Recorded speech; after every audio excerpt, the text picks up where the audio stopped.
You are tuned in to a Fireside chat with Zany Mystic. Join us now on another exciting metaphysical journey. Relax, tune in, drop out, and take a seat by the fire as we explore new realms and possibilities. This is Magenta Pixie.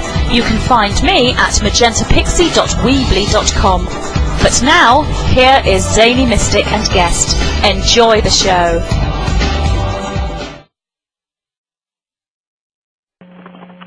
Greetings, everyone, and welcome back to a Fireside chat with Zany Mystic. I'm your host, Lance White. Tonight, my guest is Inelia Benz. After 2004, Inelia was involved with assisting light workers and light warriors on their path, as well as exploring and discovering what the dark side is doing on our planet.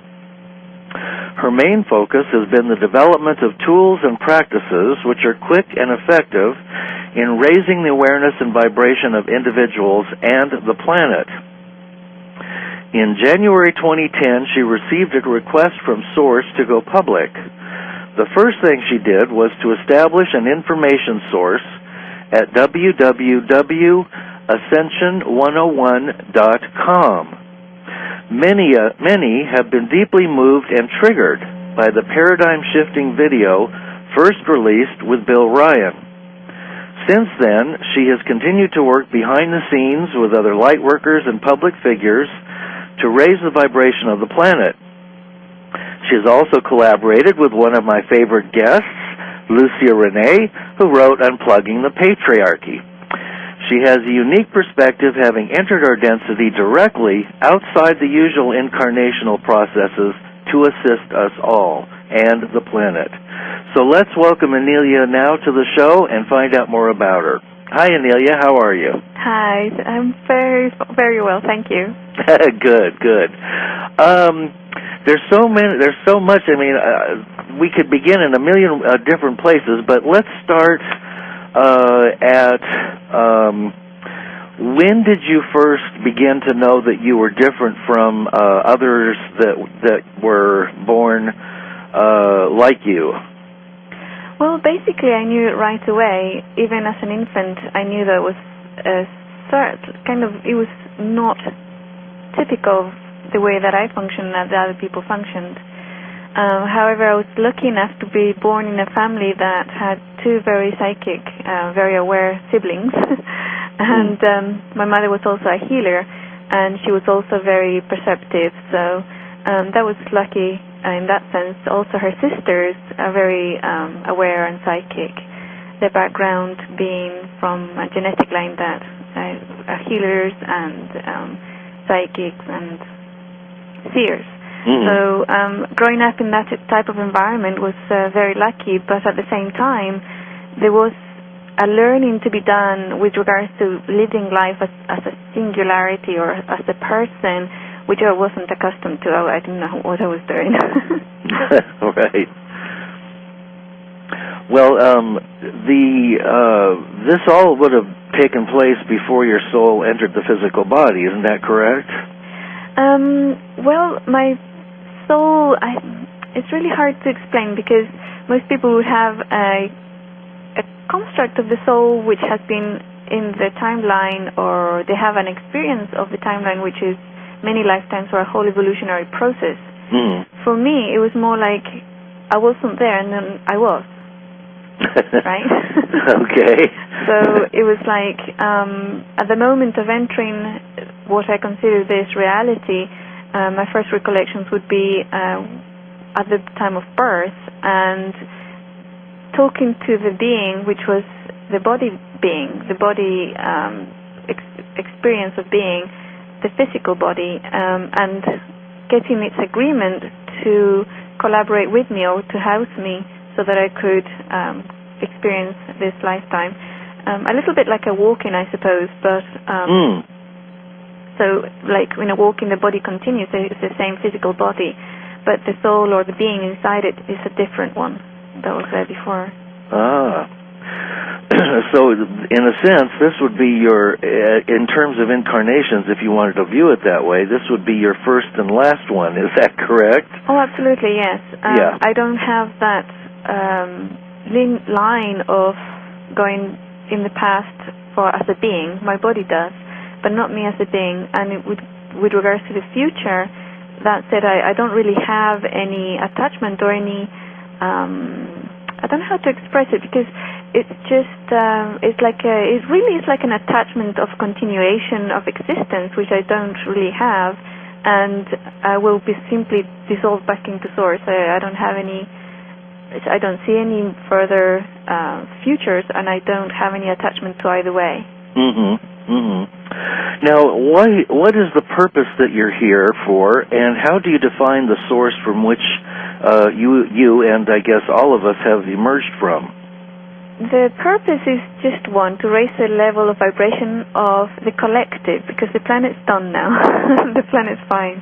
It's the actual collective, not just human, but all the species, the sentient species that are involved with humans, related to humans, and in human affairs, have the possibility of raising their vibration and going on to the next stage of reality experience.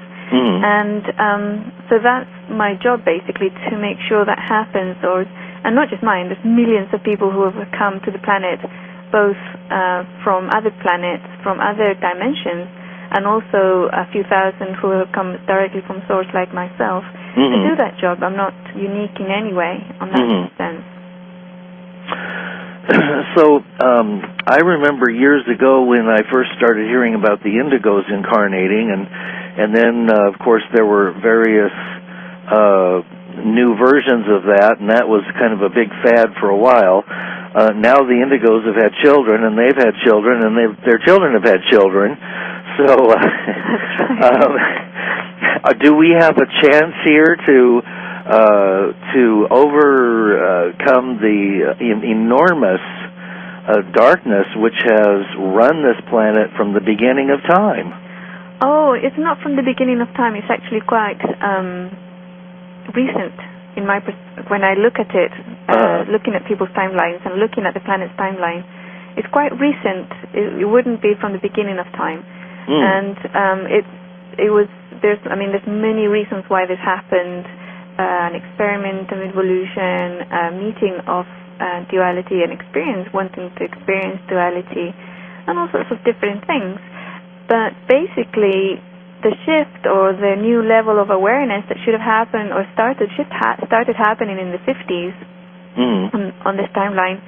And as linear time, it would be in the 50s, and it was hijacked, and the enslavers, or whatever you want to call them, they try to stop it, but of course they can't. And they really have lost the battle, they have lost the war, but they just don't know it, and they continue fighting, they continue doing things like artificially creating fear, artificially creating darkness, and manipulating the masses, manipulating the collective, so that they can continue in their illusion of reality. But it's really a done deal. There is a huge awakening happening. You just have to look around. Even in everyday life, people are talking about chakras, they're talking about energy bodies, they're talking about karma, they're talking about manifestation, things that 10 years ago you could hardly ever get any information about. That's true. That's very true. So would you say that there is a divine plan? And if so, are we on a timeline to end the many timelines and the parallel realms which have branched off this organic tree of life or original blueprint? Could you reword that question? It's a little bit too complicated for me. All right, okay. Sorry. Yeah, it's too complicated for me, too. Thank you for bringing that to my attention. Okay. Is there a divine plan for our planet and for this universe, for our solar system? And will these various timelines that have let's say, grown off of this one like a tree, will they be rolled back into the divine blueprint, which I'm trying to say is the divine plan? Okay, right. Okay, so the first part of the question, is there a divine plan? There is and there isn't, because basically it was the collective, the conscious collective from many outside of time and space and also inside it, which asked for assistance on this particular timeline, in this particular reality of the planet, of this planet. So that's why so many have come here to help, and that's why we're experiencing all this change. Now, as I look into other timelines, some of them have done it already. I mean, they're already in a much more pliable reality where people are free, and there's others who are still enslaved. And others which have been deleted, destroyed or deleted. I don't really have, personally, any attachment to any outcome. I'm just doing the work, and it's really up to the collective whether it wants to go there or not. The way to choose, however, that's one of the rules that have been kind of violated on this particular timeline, which is, like keeping the masses asleep and keeping the masses dumbed down physically and psychically, and then guiding them like they were zombies into voting like a democracy, but the other does the voting.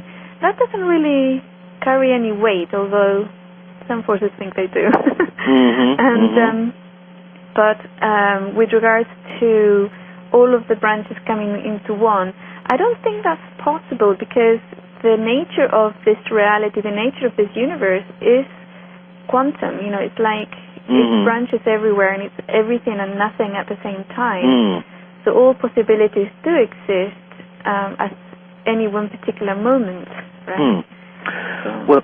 Well, now, according to a lot of research that has been done by people who study prophecies and the Mayan calendar and various other ancient artifacts,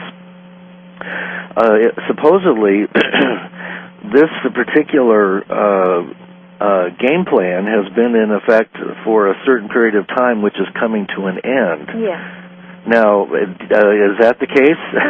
In other words, we've done everything we can possibly do on this timeline, right? And probably done it to death, and it's coming to an end. How? Some people call that the ascension process or the shift. How do you view that? And when is that process actually going to kick in so that everybody will know? Right. It's not going to happen overnight, you see, because this is the process I was talking about that started big time in the 50s. And it's really quite subtle, and although time and everything is accelerating, and experience is accelerating, information is accelerating, vibration is getting higher and higher every single day. What this happens, it's really all vibration. It's very quite simple. As the vibration of reality becomes higher and people's awareness expands, because as the higher the vibration of the person, the more aware they are. For example, if a person is very, very depressed, all they see is themselves and darkness, right? So they feel very lonely, very disconnected, very sad, very upset, and they just see a black pit around them. So that would be kind of the lowest vibration a person can be. As they start raising in vibration, their awareness goes outward, so they see their environment, they see their house, maybe they'll tidy up their house, maybe they'll make friends, maybe they'll start talking to others, because they'll start seeing others. It's very, very practical that way. As the vibration gets higher and higher, we then become aware of more and more of our reality, of more and more of this universe. We start to perceive more, see more, and also have more power or ability to do with regards to our environment, with regards to our own life, our own bodies, and everything. So basically what happens, the higher the vibration of the person, the more pliable their life and their physical reality becomes. That's why things like The Secret or manifestation and things like that came into this collective consciousness, because the world became more pliable. And even on that, it was actually hijacked as well. It became like manifestation through ego, which is not really how to make it really effective. To make it really effective, one has to see, what's my dharma, what am I here for? And then concentrate all their efforts, manifestation efforts, to achieve that. And then it becomes You are tuned in to a Fireside Chat with Zany Mystic. Join us now on another exciting metaphysical journey. Relax, tune in, drop out, and take a seat by the fire as we explore new realms and possibilities. This is Magenta Pixie. You can find me at magentapixie.weebly.com. But now, here is Zany Mystic and guest. Enjoy the show.